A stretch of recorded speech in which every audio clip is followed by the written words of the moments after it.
All right, there we are.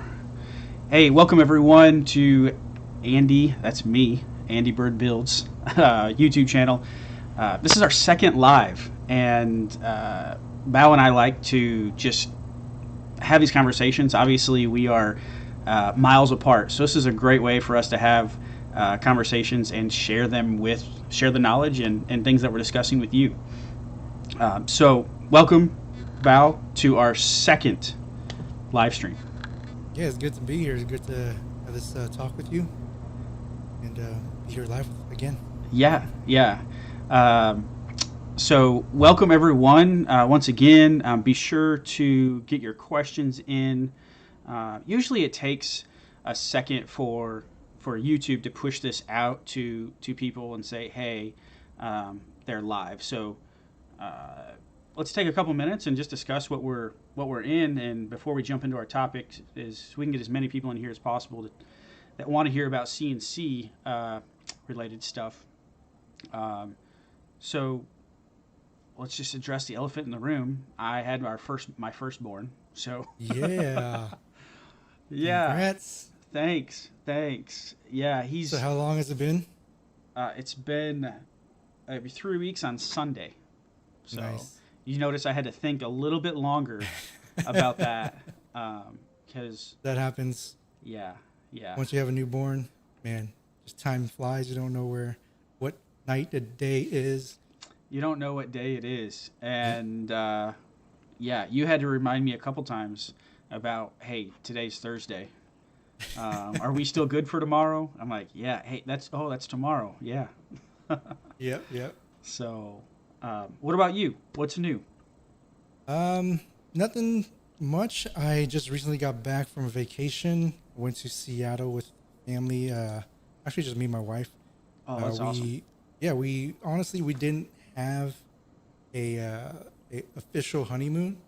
Oh. So we got married, and right after we got married, we found out that she was pregnant. So there was no travel for that, 9 months. Yeah. And then we gave birth to Zion, and from there, COVID happened. So those are our chances of travel. Yeah. We wanted to go to Italy, but we're like, let's just make the most of it and just do something short, simple, and just get away from the kids and from Zion and do something on our own for a bit. Well, good for you. I mean, it's so important, and to take those trips and to take that time. I hope you enjoyed your time. From the pictures I saw, it looked like a beautiful, someplace that I like to go, the Pacific Northwest. Yeah, it's really beautiful. We went at a time where the weather was perfect. Yeah. So when we got there, it was like mid 70s. The highest was 80, and now they're going through the heat wave over there. Yeah, I saw it's crazy, setting records. Yeah. So luckily we left before that. But yeah, it was beautiful. That's our second time going back to Seattle. Okay. And it's a beautiful place. Definitely recommend it if you guys never been. Yeah, it's definitely some place I'd like to go. So it looks like we've got a few more in here now. Welcome everyone. Welcome from the Philippines. I don't know what time it is in the Philippines, but it's not 9 p.m. Might be 9 a.m. Okay. 12-hour difference. Okay, is there a 12-hour difference? I think so. Okay, so good morning in the Philippines.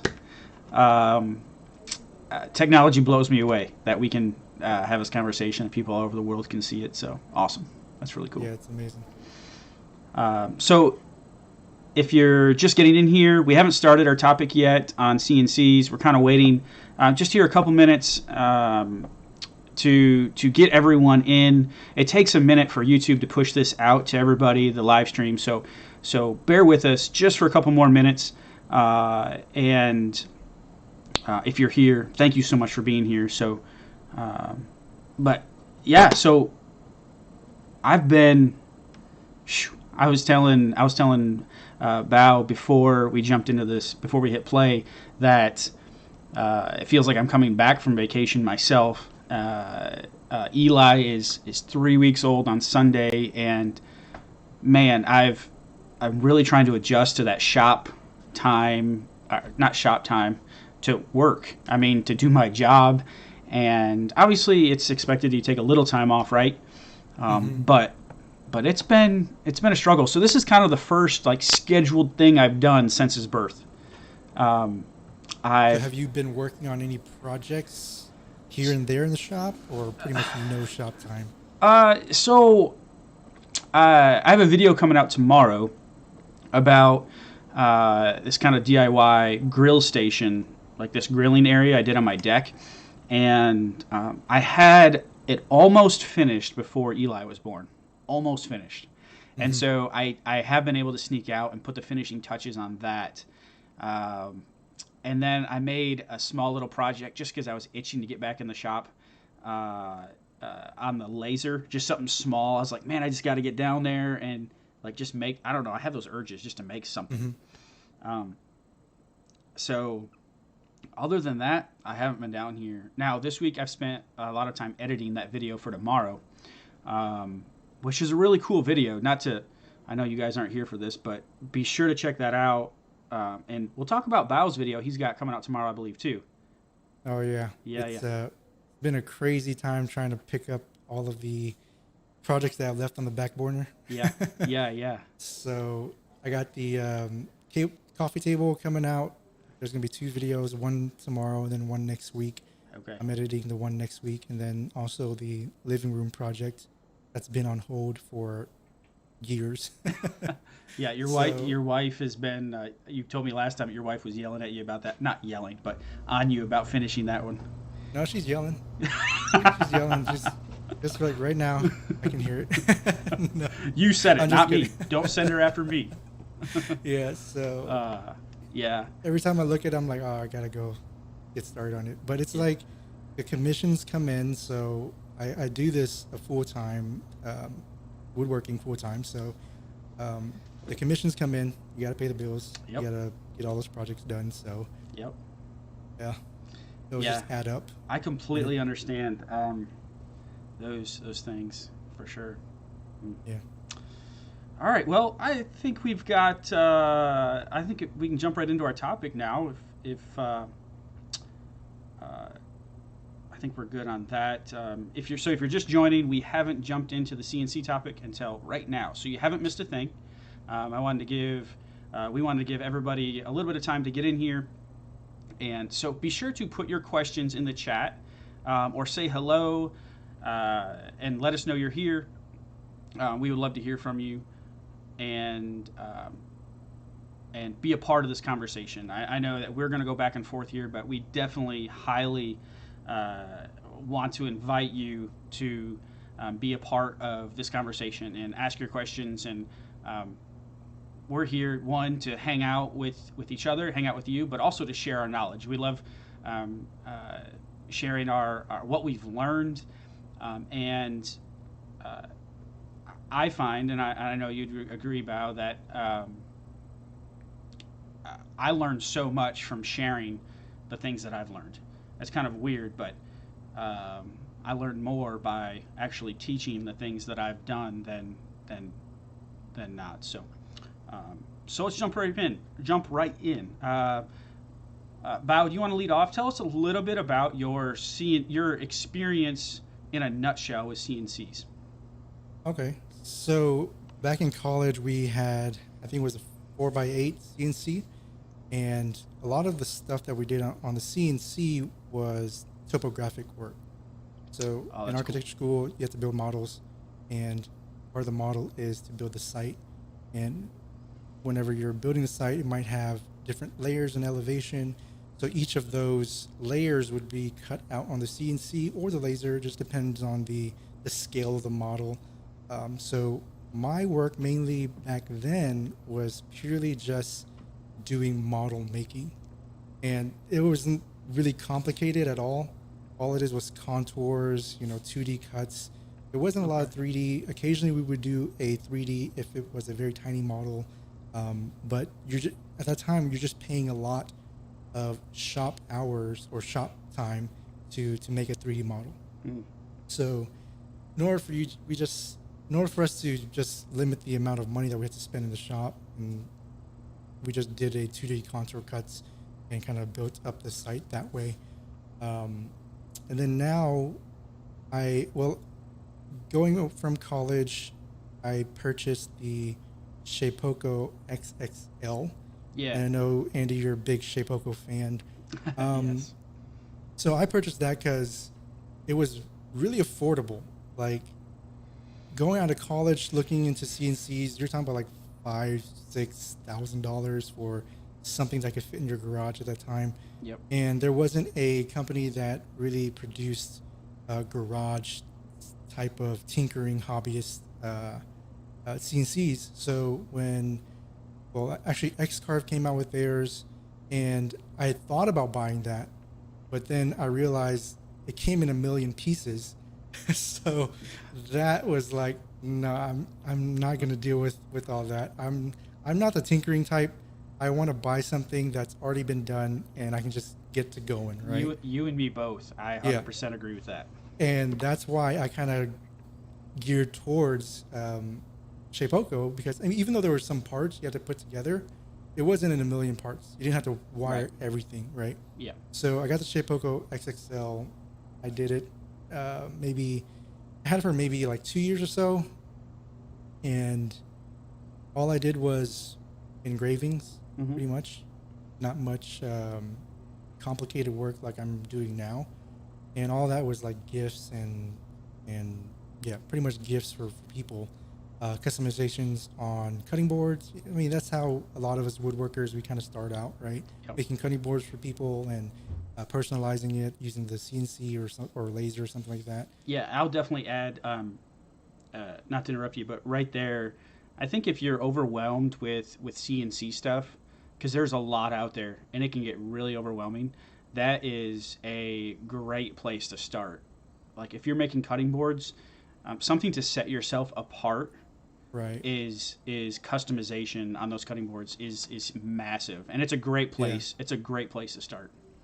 And once I got into customization, the cutting board sales started to go up Yep. because people were doing, wedding gifts and things like that. They're asking me, "Hey, can I do this custom logo for this bride and groom weddings?" The wedding business is really good business. So if you want to get Yes. into cutting boards and doing weddings, it's very good business. Yes. People spend a lot of money on weddings. Yes, they do. Yes, they do. Even like very tiny trinkets, like little catch-all trays with the groom's name or something like that. Yep. Like they buy a lot of it. Um, so that from the Shapeoko, we got married, moved out of my parents' house Mhm. because my old shop was at my parents in my parents' garage. We got our own place, and then that gave me the opportunity to upgrade the CNC.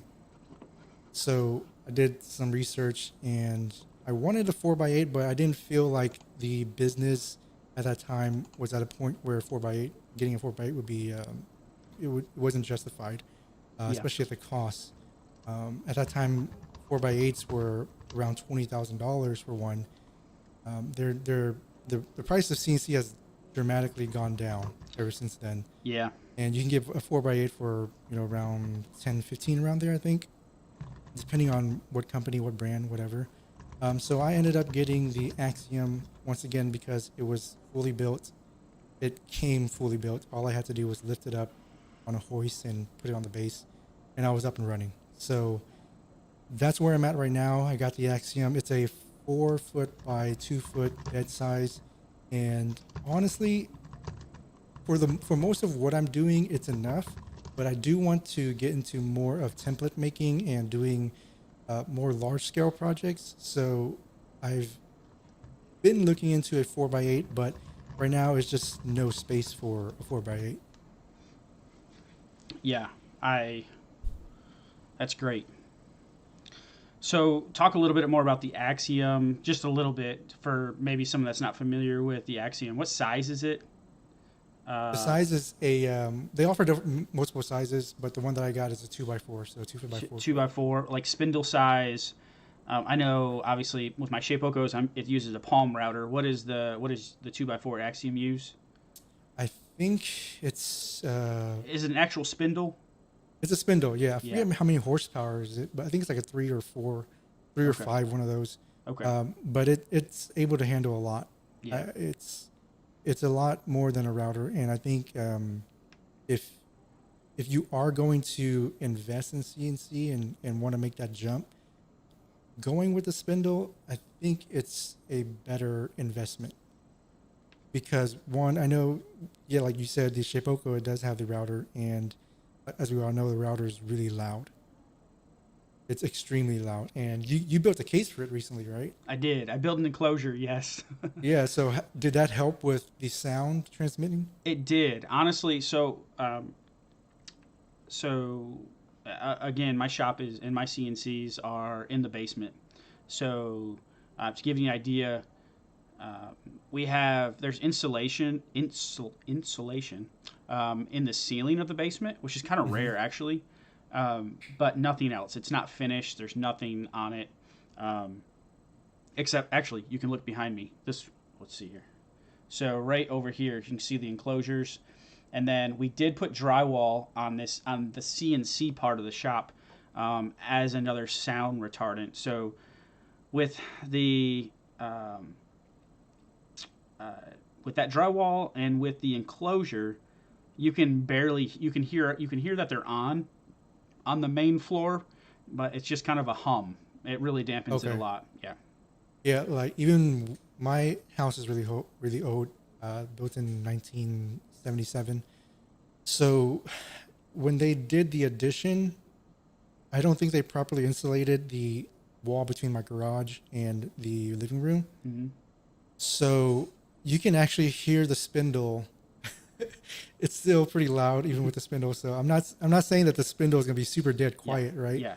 You're still gonna hear it. I Yeah. can hear the spindle from my uh, hallway, which has to be about uh, probably like 50 feet from the garage. Gotcha. So I can still definitely hear it.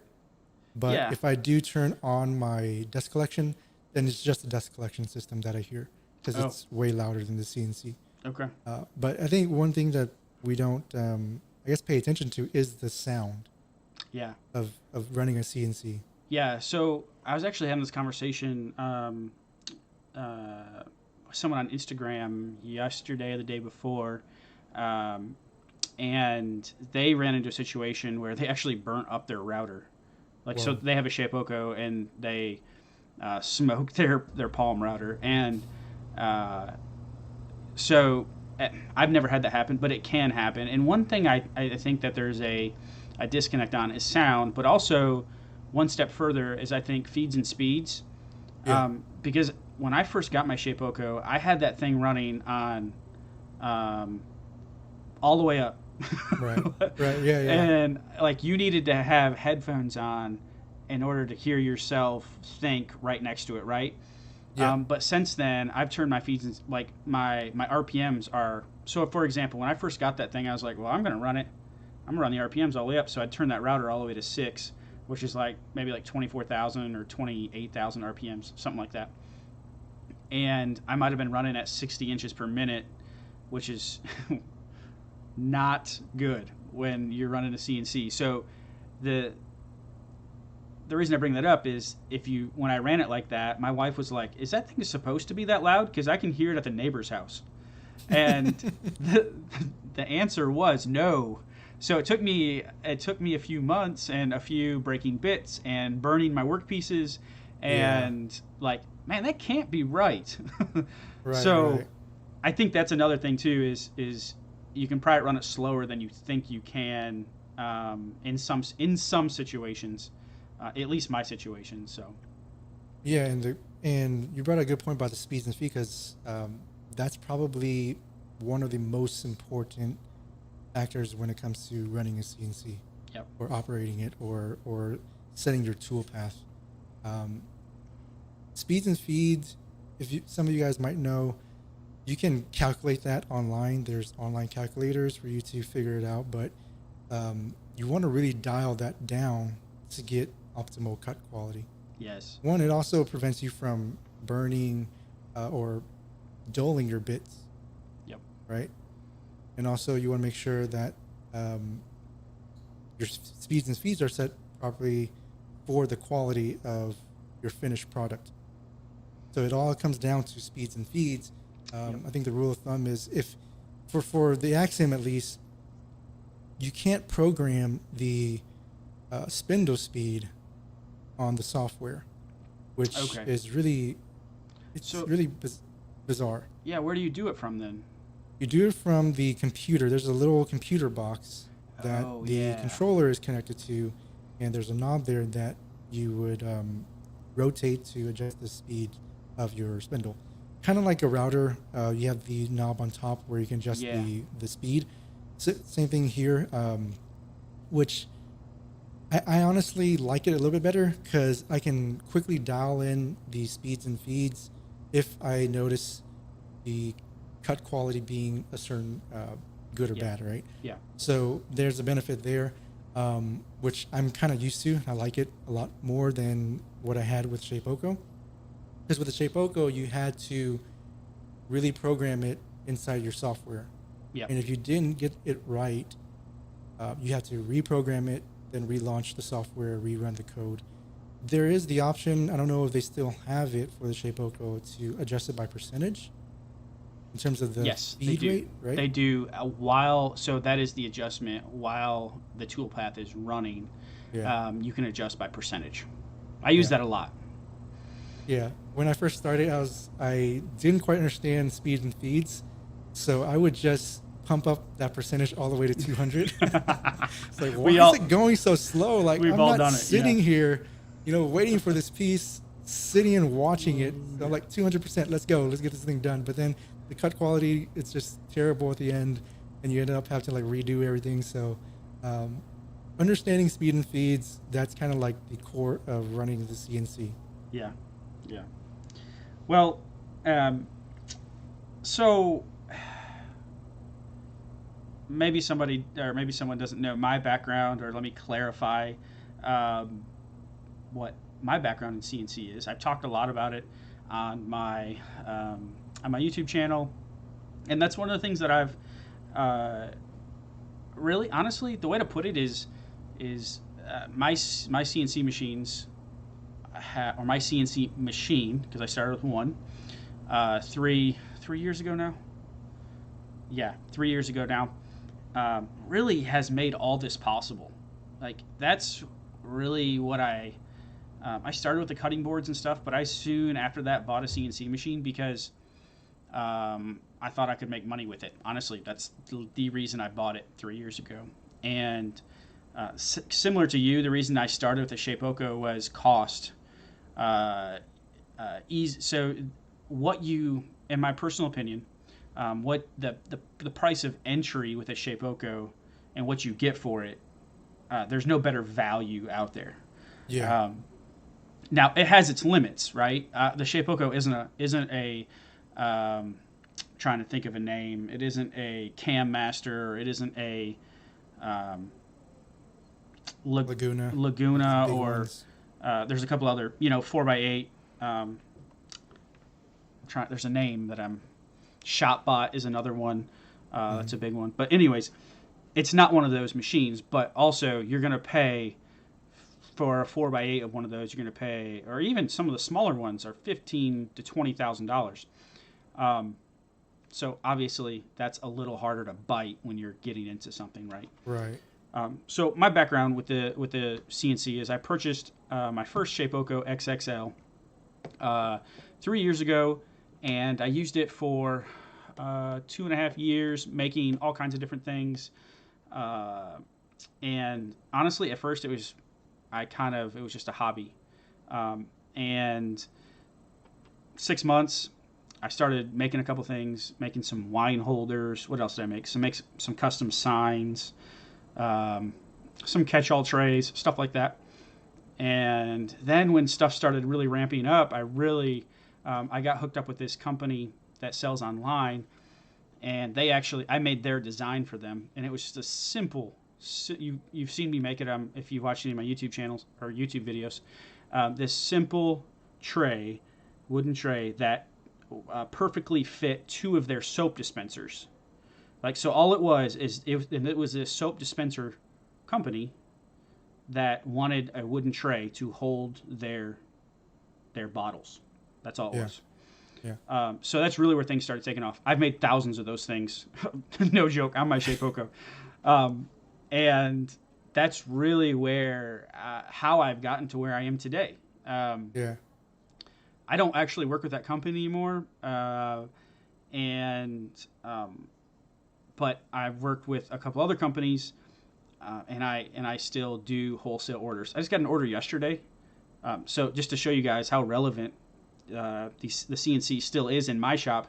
I got a wholesale order yesterday for 100 cheese trays, walnut cheese trays, and I have an NDA with them, so I can't disclose. It's their design and all that stuff, or the name of the company, which I hate. I can't. I'm fighting with them right now to make content about this because it's Right. such good content, but people don't Yeah. want Yeah. people don't want you doing that. So, but anyways, so I started sharing about the business side of my Shapeoko business and on YouTube. Yeah, And and you have a lot of good videos right now on yeah, YouTube covering your first 10,000. yep. And I think it's a lot of good information there if you guys are watching right now. Definitely watch those videos that Andy put out, especially on the YouTube business side. It's really, really good. Yeah, so I try to be candid as possible, but obviously, when you have a business also, um, and you can't disclose certain things, I find it really hard to share everything. So Right. I share as much as I can. Yeah, Um, yeah. but that all started because people saw that I was posting on Instagram and making different things. It really just started with having questions, kind of like this conversation. So I started making a lot of content about it. It took off, and it's done really well. And then Shapeoko approached me and said, "Hey, I see your videos are doing really well on YouTube. Would you like to do videos for us?" So I signed a 4 video agreement with them, which 3 of the 4 are done now. And so I have one more video that will make 4 Carbide 3D is the company name, the company that makes the Shapeoko. And with that, you can, if you haven't seen those, even more CNC content. There's those 3 videos are now posted on Carbide 3D's or YouTube page, so you can go watch those videos I made for them over there. So when you first got your Shapeoko, what made you go with the XXL compared to the cheaper ones? Because there are cheaper options with the Shapeoko, and they're good value too. Yeah, You're just upgrading the bed size at that point. correct. Yeah, so back 3 years ago, Shapeoko, yeah, they had those 3, the Shapeoko 3, and they had what, 3 sizes. I think they Yeah, offered there was three three three sizes. sizes. Yeah. This is before current day. Now they have the Pro and they have all that stuff. But before it was just a Shapeoko 3 sizes. I went with the big one, um, honestly, because I'm putting myself back when I made that decision. Bigger is better, I thought, and I wanted to be able to make bigger things. It really wasn't. There wasn't a lot of forethought. It was like, okay, well, I'm going to make this jump. I don't want the size of the bed to limit me as much as possible. Obviously, I could have went bigger with a 4x8, or you can always go bigger, right? Yeah. Yeah. But so that was the main reason.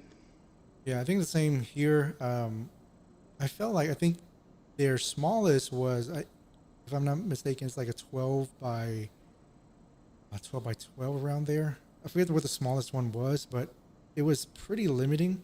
Yeah, A lot of the cutting boards that I was doing already was like 17 by 11, so it was way bigger than the smallest one that they offered, and I got mine during a deal that they usually run. And I don't know if they run these deals anymore, but if you guys wait till the holiday season, they usually give certain deals with their CNCs. I got a deal where you buy the XXL, then you kind of get the router and some other accessories packed into the cost. You get it for free. yeah, So that's why I got the XXL. And honestly, I think the XXL, the 33 by 33, is a pretty good It head is. size for any small garage. I I honestly, think it, I haven't had many I haven't had many things that I couldn't do, if that makes sense. Some of them I yeah, had to do, and I've had to get creative, but there's only been a couple times over the years, over the last 3 years, that I'm like, man, I wish I had a 4x8. there was one time in the past 3 weeks where I wished I had my Shapeoko XXL Yeah. over my Axiom because somebody wanted me to do a 30 by 30 tray, and I couldn't do that because my Axiom is a 2 by Two by 4. four, so you can only 20. You can only do I can 24 only do wide. 24. So all my products are limited to 24, which that 33 by 33 could come in clutch sometimes. Yep. Yep. So And I know let's. you have two of them now, right? So yes, I do have two Shapeokos now. Part of the deal that I signed with Shapeoko is they sent me their new Shapeoko Pro, uh, and so that's why I've stacked them both. You can go this way. You see them both over here. Yeah. There we go. To be 100% honest with you, I have not used my original one since I've gotten the Pro. Did you do any upgrades to the Z axis On the original one, on your old one? Yeah. yes, I did. I went with the HDZ. Um, the That's one. So actually, you can't buy the Shapeoko with the belt drive Z-axis anymore. Oh, really? Yeah, they wisely got rid of that. Yeah. Yeah. That was the main problem I had with it. So, real quick, I want to address some of these comments that we got. Hello, everyone. Aloha from Hawaii. Awesome. Hi from Alabama. LA, a sunny place for shady people. We got Thank, Canada. thank you, James. Canada. Hello from Cancun. All right. Hey from Atlanta. Just purchased the One Infinity. The One Infinity is popular, extremely popular right now. Mm-hmm. It's a new brand on the market.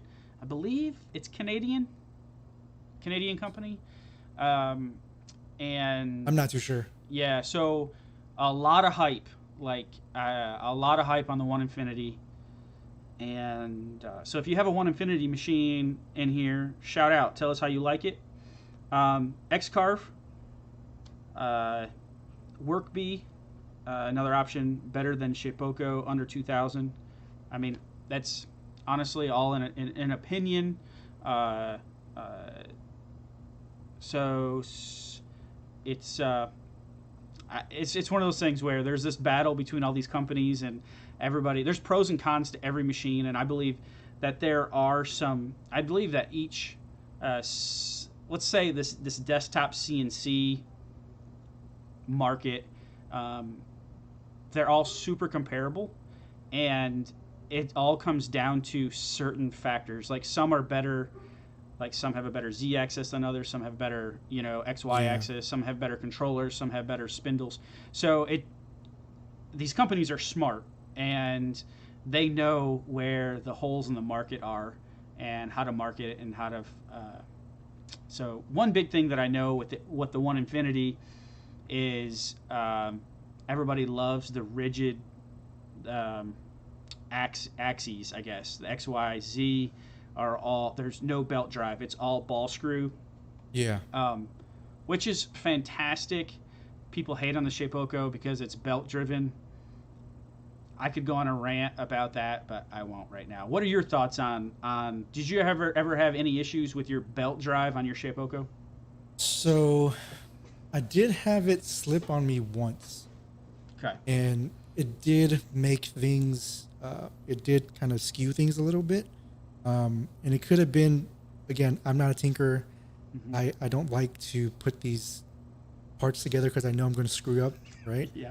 Yeah. So it could just been like just user error. I might have tightened it a little bit too much. Yep. So there's that factor in it too when you're dealing with these kits, especially with the Shapeoko, especially with the Infinity, the X Carve. All these are small little kits that you had to put together. So how well the machine operates or how well it is aligned is going to be dependent on how well you set it up, how Yep. well you put it together. And I didn't have it break on me. I know some people had um, the actual V wheel Mm-hmm. on the Shapeoko Yep. cracked. So there's that part that could wear over time as well.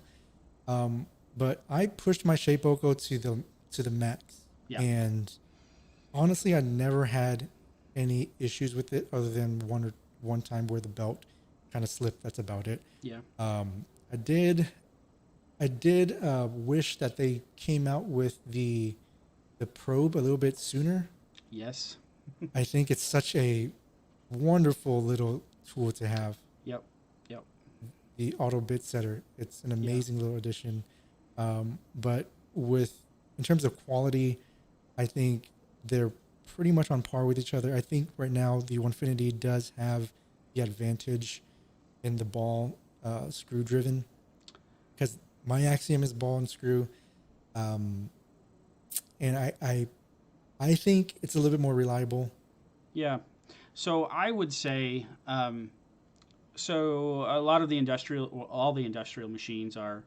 So when it comes to CNCs, and we're not engineers here, but when it comes to CNCs, it's all about rigidity. Right. So the more rigid a machine is through all the axes, through the bed, and the spindle, like all these things work together. Like if you have ball screw axes and are running a hand router, like your router is going to fail before your axes, if that makes sense.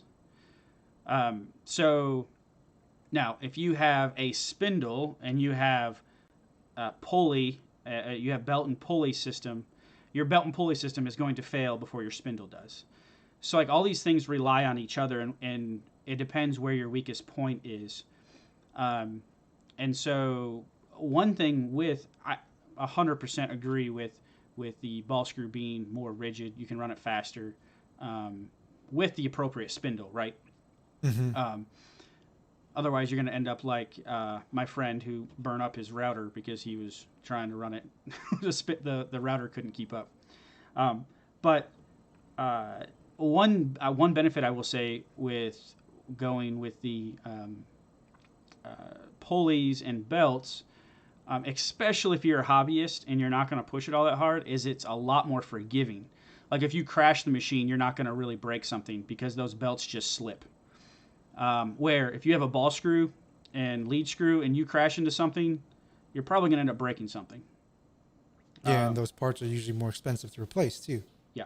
So it really depends. Like people ask me, like, "Oh, I want to buy this or I want to buy that," and it really, I always go back to like, "What are you going to use it for?" Like, if you want to make 1,000 of something at one time, the Shapeoko is not for you. The One Infinity is not for you. The X Carve is not for you. Now, if you want to make 1,000 something over a year, like I did, then that's probably manageable, right? Um, but if you want to run it 8 hours a day, then you need to forget all of these. Um, excuse me. You need to forget all these desktop machines, and you need to go to an industrial machine. So I get that a lot, like from some of these people that have these bigger machines, and they are like, "There's no way you can do that with a Shapeoko," and I'm like, "Yeah, there's no way I." Thanks. There's no way I can do that every day. Mm-hmm. And I think that brings us to the other question that somebody has here. Jason, uh, how do you go from doing a lot of one-off projects for everyone to actually find products or two that that you can constantly make? So you are more familiar with the uh, the wholesale side of things. You're doing things in large quantity. I'm more, I'm still pretty one-off. Well, I wouldn't say I'm one-off. I'm more boutique. Yeah, So I yeah, only make certain products um, for certain people. I'm not a wholesaler. I don't make, you know, I'm slowly getting into it, yeah. and I can talk about that in a little bit. But so talk more about that wholesale side and trying to find that product where you can make consistently. How did it start for you? Yeah, so I've made some videos, and I've got a whole playlist of every CNC business related topic that video I've made, and I don't know how many there are right now. There's over 10. But so if you want to hear all about this and more than I can talk about here, you can check out that playlist on my YouTube channel. But for me, this was a really big pivot point for me. So because I started with those one-off projects, and I think for me, Bao, you've probably picked up. You know me well enough by now.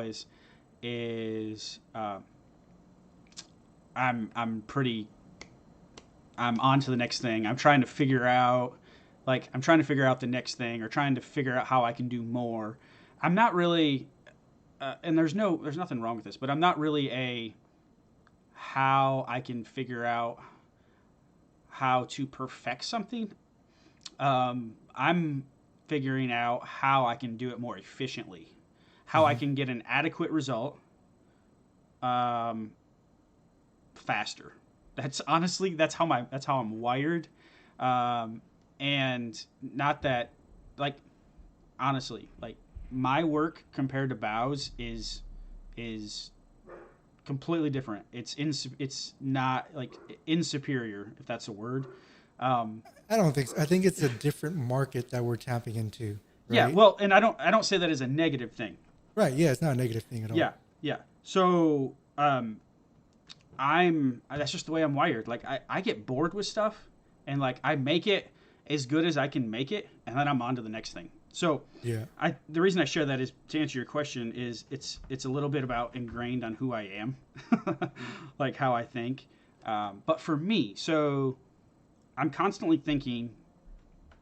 All right, so I'll tell you this. Every wholesale product that I've made, I started with making one of them without the intent of making many of them. Does that make sense? Yeah. I think for a lot of us, it's like that. Yeah. Right? So you really don't know what's possible and what people are going to like until you make one of them. Right. So what I always tell people is you just need to start making something, right? So you don't have to have the idea perfected. You don't have to come up with this perfect thing. You just have to start. And then you take that product, and what I did is I shopped that product around. I literally, it's almost like cold calling people. I would make a product, and I would go on Etsy, and this is how I drummed up my whole. Yep. This is how I drummed up my wholesale work. I didn't post it to my Etsy page. I went to other Etsy sellers who sold something completely different, and I literally cold called them and said, "Hey, would you be interested? This product that I made complements what you sell. Would you like to sell this in your shop?" And it was unbelievable, the response that I got. Now, I did this with no pressure, nothing, because I was still working my other full-time job. And I actually did it from the desk of my other full-time job. But that's how I'm not even exaggerating. Those thousands of soap dispenser trays that I made came from that. It was this shop out in Seattle. I literally shipped thousands of wooden soap dispenser trays from Kentucky to Seattle. Sorry. It was Portland, and which they're really close together. And she sold them in her Etsy shop. She bought them from me from a wholesale price, which I was fine with. Yeah. And I would batch them out on my router and ship them. And that's how the first one started. Yeah, so how do you, I guess let's talk about the business side of things. Yeah. How do you factor in your costs of production? Because when you're doing wholesale, it can easily eat into the profits if you're not very careful, especially when you're batching out hundreds and you're thinking you're making a lot of money. But if you're not careful about it, you could probably make only 10 cents off of a product and, get screwed, right? I'm so glad you brought that up. Yeah. So glad, because it takes some business sense Um, right. So that is all you have to get like I've worked some products where, and I'm sure you have too, where you're like, man, that was not worth my time. Like, A yeah, lot of them. a lot. Yeah, like I put in way more time than I thought I was going to, and Yeah. it's the same thing with wholesale. So uh, I've walked away from a lot of those conversations with wholesalers because they were trying to beat me up on price. Like, so to give you an idea, just being fully candid here, actually, I can. That soap dispenser tray deal is gone. Unfortunately, they stopped selling it in their shop, Yeah. which which which stunk. But um, so I was selling those soap dispenser trays to her, which were out of maple and out of walnut. They were 7-inch trays, like 7 by 3.5, like 7/8 of an inch thick, and it was just that bowl and tray bit. It's that pretty simple machining, right? Yeah. Really simple. Really Um, quick. I was selling them for $12 a piece to her, Hmm. and she was selling. To give you an idea, she was turning around and selling them for 30 on her website. So a lot of people look at me and they're like, Andy, like you could have sold those for 30 or at least 20, and I'm like, no, I couldn't have because I didn't have the market. Like she was selling them with another item, right? Right. So people weren't coming to her page for soap dispenser trays. They were coming to her page for these cute boutique uh, with certain sayings or monograms, um, soap dispenser trays. Right? We just got done going through a pandemic, so everybody wanted like this cute little thing set.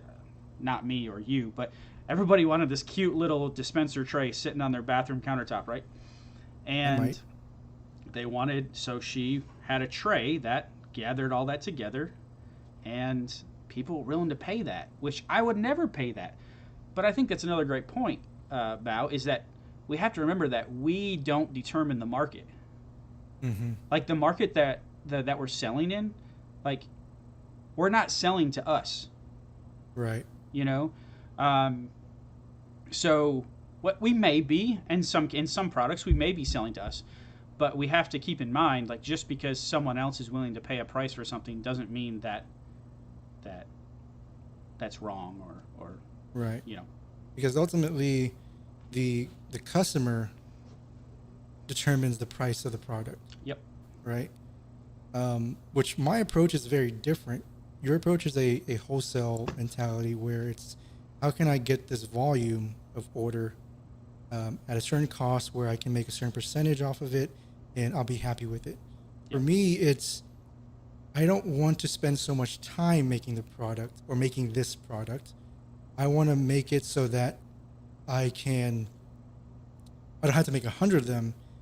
I can just make one or two, three a week and I can get my margins in, right? Yes. That's my mentality. It's not like that for everybody. Some people enjoy that wholesale kind of aspect, and I think doing the wholesale thing, you could probably potentially make more because I'm only doing a few at a time, right? Yeah. So the way that I design things, the way that um, I come up with my product, it's all about that end customer that I want to chase, Yes. right? And it's a very specific end customer who really values design, really values the details, really values the aesthetics. So I'm creating a product for them. Yep. You know, I'm not creating a product for a wedding or something like that, right? And it could, I mean, it could be used as a wedding. So if you go to my website, all my trays are priced a certain way because it's the clientele that I want, right? Yep. And it's been working out so far. And that's fantastic. I and not to plug my YouTube videos, but I do talk about that the two ways. I believe this is a perfect conversation because I think we represent the two biggest ways that it works. Right? Either you're going to sell a lot of something that's probably more basic, or you're going to sell. Let me rephrase that. You're going to sell a lot of something that's more plain for less money, or you're going to sell something that's higher end, higher designed. You're going to sell less of them, but you're going to sell them for more money. Right. And the designs that I come with, it's not simply made um, by one tooling path. Yep. There's multiple tooling paths involved for me to get the quality I want. Yep. And also there's a certain level of I guess the details involved in how you set up your tooling path as well. Yeah. Right. Because if you're using, let's say if you're using a flat bottom bit, you know that it might leave the mill marks. So you have to really tighten up your step over, Yep. and that requires longer time machining because your passes need to overlap a little bit more, or you can spend the time afterwards to sand it, right? So there's certain details that are involved, and you don't want to sand it. No, you don't. It's a pain in the butt. The Yep. more you can I've do been there on so your much. machine, yeah, the more you can do on the machine, the better. So my step overs are like really tight with my trays. Yep. They're about 7% at the very end, and that takes a long time. One tray for me takes about 30 minutes to make. Yep. 30 to 45 minutes to make. So there's that aspect that you have to consider as well. Like, how long are you spending to just mill one product? Absolutely. I can imagine for you, you could probably batch out one tray in like a couple of minutes, right? Yeah. So I'm trying to remember. I would cut. Let's see here, I would cut out 12 trays in one run. I had it. That's the most I ever had on the CNC bed. I could have done another one, but it was just too much room for error at that point. So I could cut 12, and this was by stacking boards, like individual boards on the CNC. So I had more. Yeah. I had like 4 boards on there, and I could cut them in 12 trays in about an hour, is where I was at. Okay. So you figure, and that's 2 tool paths, right? That's the bowl and tray, and then that's the contour Yeah. on the outside. So you figure, I mean, I was at like 8 minutes per tray for these, and that was mainly because I would run a wider step over on the bowl and tray bit, and then it's actually 2 tool paths. I'd run a wider step over, like 0.37. So what's that? 3/8? Is that what that is? Yeah. So I just remember decimals. So 0.38, 0.38, and then I would come back at 0.06. So 6/100ths. For on that bowl and tray bit on a finishing step over. So that's what took me, because I wanted to eliminate that sanding. Because for a while I was hand sanding them, and that was miserable. Yeah, it's really bad. If you guys are doing CNC out there and you're hand sanding, Yeah. you kind of know how that feels. Yeah. So for me also, it's the trying to figure out the efficiency of creating your tool path as well, right? Yep. I used to do this weird setup where I would have a bit just to bore out the material. Mm-hmm. Sorry, because my son is. Can you hear my son? Yeah. It's okay. crying right It's now. okay, Zion. It's okay. Yeah, he's about to go to sleep. So Hey, he's all kinda the dads fighting. out there understand. Yeah. So as I was saying, so I would have one bit to bore out the material, and then I would go back to do a rough cut, and then I would go back again to do the final cut. Yeah. And I figured out a way where I can set the speeds and feeds where I'm only using one bit to do everything. So I currently right now with my trays, I do a contour cut and a parallel pass. That's all I do. That's the only two pass that I run. Are those the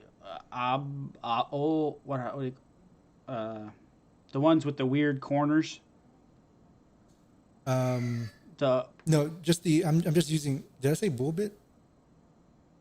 No, maybe not. But for some reason, when you were describing it, I was picturing those trays. Your your really cool trays that have those flares in the corner. Like I think they're called like Olga or Olba or Oh, the trays. Okay, yeah, yeah, yeah, yeah. yeah. The Orgo trays. Orgo. There we go. Yeah.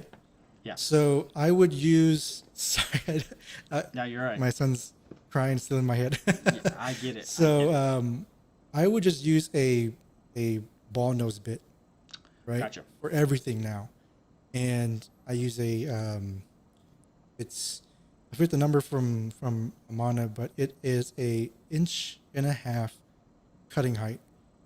No, actually, yeah, 1.5 inch cutting height, and I would run the contour on that. So I would cut the exterior shape of the tray, Yeah. and then I would come back to do the parallel pass to remove the remaining material. Gotcha. So both those tool paths would get me the tray. Gotcha. And I'm not doing a rough cut anymore. I'm not removing any materials. Okay. I'm just going to go straight into the finish, and doing it that way cut the milling time in half.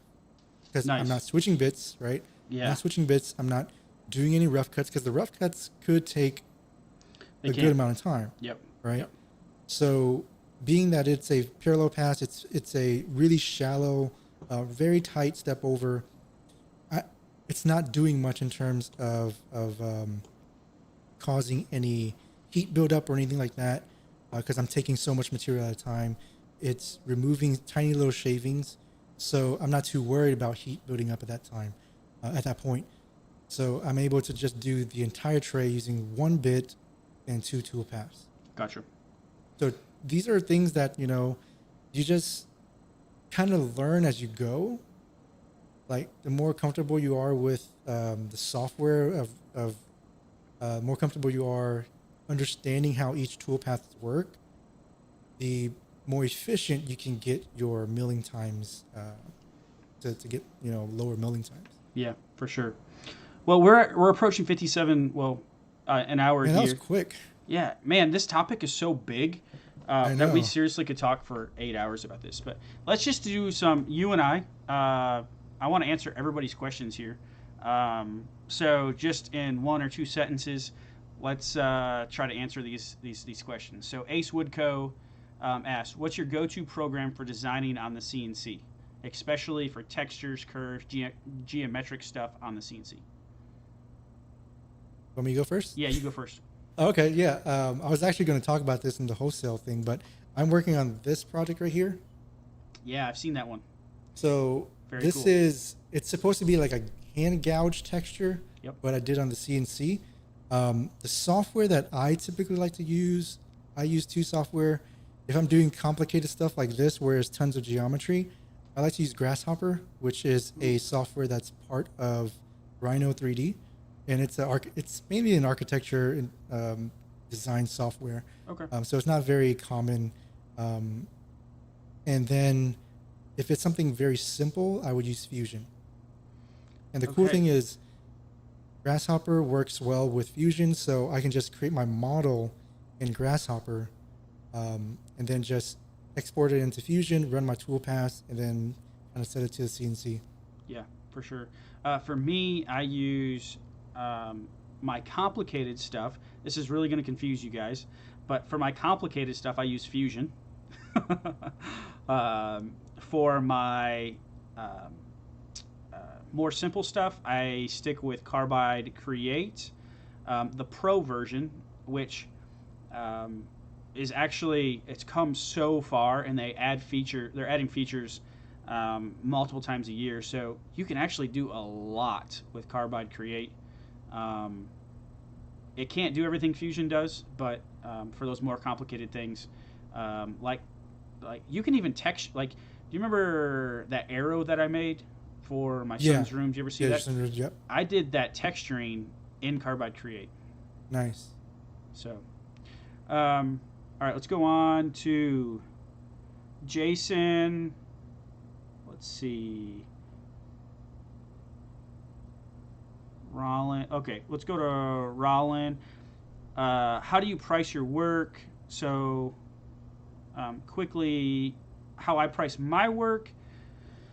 I talked about this in videos. It really comes down to, I start with my material costs. and then I estimate my time, and then I actually, if it's something that I really believe that anything that I create isn't going to be earth shattering and brand new that's never been out there. There's going to be a part of what I make that probably has already been done at some capacity.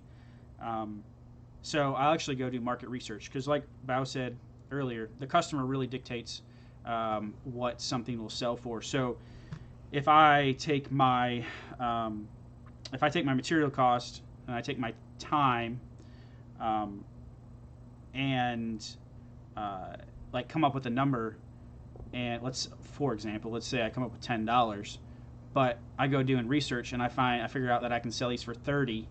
I wouldn't want to settle on that $10 number, for example. Or I actually rule out a lot of projects this way too. I will look at my material costs. I'll look at my time, and when I say material costs and time, I'm generalizing. Like, I don't get down to the nitty gritty. Like, my tool wear. Like, my time covers all of that stuff. Right. And so I've actually ruled out, like I was saying, a lot of projects like this. I'll do material costs and time, and then I'll go and look at some comparable things out there, and look at like, wow, I can't make any money on this, so then I scrap that idea. Yeah. I'm kind of the same way, just material cost, time, trying to figure out how much you want to charge per hour running the CNC machine, and any times involved after the fact if you have to do any cleanup. So, um, again, trying to limit the amount of time you do in cleanup definitely helps you with the margins. Yeah, and so I don't. I honestly, some people will swear by equations. I guess if you're in an industrial setting, like, and you're cranking out, let's say, Bao, we get into templates, and we know, something that's a little less complex, you probably can use a formula. Um, but when you're just doing like one-offs, or, I mean, I know I'm doing a lots of things, but I'm still not at an industrial level. Um, so, and every deal's different. Like, there's no bulletproof equation that you can use across everything. Every product's different. Every scenario is different. So you really just have to start doing it. And honestly, you really have to get burnt a couple times to realize what doesn't work and what does work. Yeah. You really do. Well, I stopped doing signs. Yeah. Yep. So, all right. Jason asked, is there a software that allows you to change stepovers in a toolpath? I've been doing one for clearing at 40% and one for finishing the last at .02, which is at 8%. It So depends. Jason is using VCarve desktop. It should be in VCarve desktop. Yeah, it should be in VCarve. I've never used VCarve, but I know enough people that do. Yeah, click around. It will be in your tool settings. I know you can set up like your standard stepovers for certain tools. But I also know when you go to create your tool paths, you can modify those. Yeah, in Fusion, I mean, Fusion 360, if you guys want to, I mean, I've never used VCarve, but it looks pretty, it looks, honestly to me, a little primitive. That's just my opinion. Yeah. It looks very simple. And I feel like Fusion is the next step up. So I think John Mark put in the comments, if you want to check out Fusion 360, there is the option to get it for free if you're using it personally. Yep. I would honestly just hop on that if you're trying to get into more CNC work, doing a little bit more production, because Fusion, it's a little bit more technical, and you can get better results out of it. Yep. And that's the reason why I still choose to use Fusion for my toolpaths, because there's so much parameters you can really adjust in Fusion that can give you really good results. So it is a learning curve, right? Yeah, it is a very big learning curve. So just prepare for that.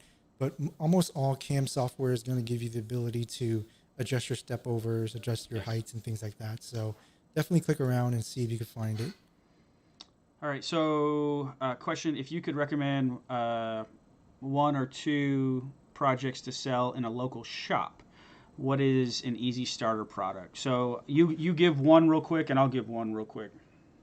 I'm gonna say trays. Yeah, Trays are so easy. yeah. Um, can I say trays also? But go one step further. And if you, I don't think people they think okay, and it's really easy to do. From a woodworker standpoint, we think okay, I'm going to make this tray and I'm going to sell this tray, right?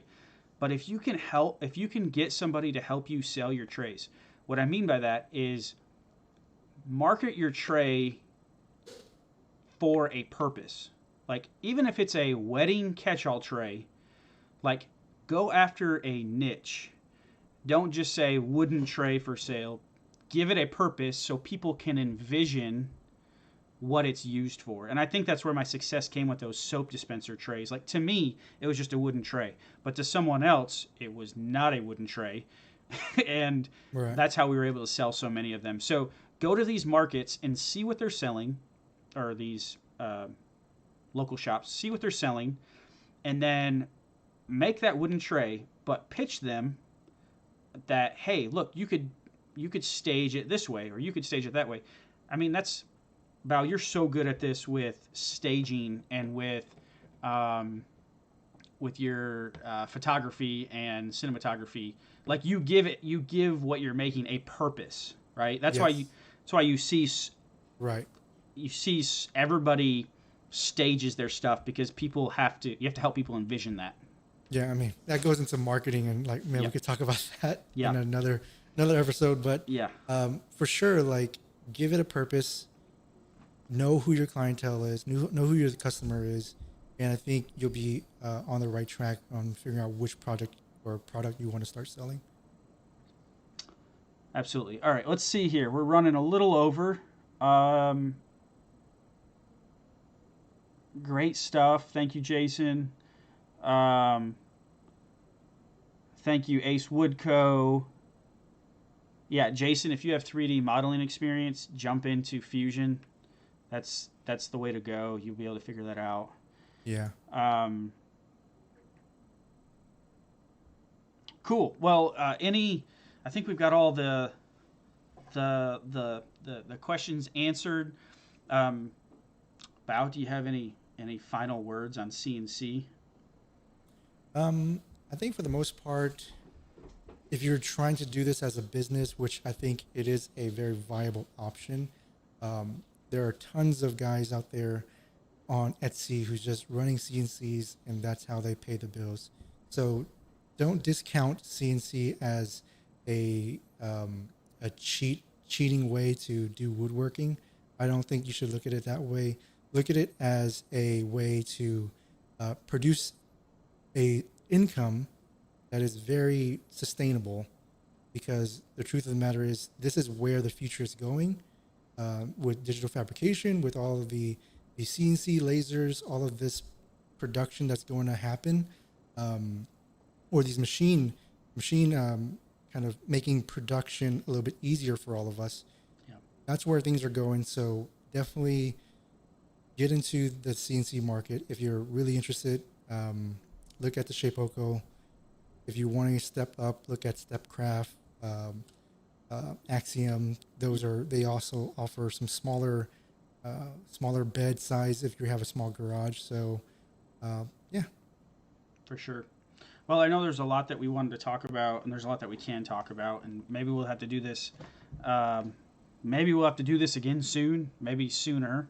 I Yeah. know Bao and I have been adjusting to life stuff, and but I think we've got something really good here, and I think you'll hear from us again for sure. For sure, guys. We'll let you guys know when that's going to be. Follow Bao on his Instagram at Designcraft Workshop. Right? Is that what your Instagram handle is? I have so many different handles. It's a mess. But look up. It's so bad. If you just it's type, Baoloy_designcraft. there you So, go. There you go. yeah. Follow him on Instagram. He's very active, posts every day. Follow me on Instagram. I don't post every day. Bao's on me about posting every day.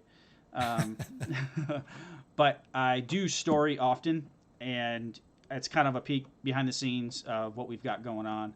But subscribe to both of our YouTube channels. your YouTube channel is Design Craft Workshop. Yep. And so subscribe over there, subscribe here, and make sure to hit the bell, and that way you'll be notified anytime we're uploading anything else. And or when we go live. Or when we go live, yes. Yep. Bao has a video coming out tomorrow, so be sure to check that out also. But other than, thank you guys so much for being here, and we'll see you in the next stream. See ya.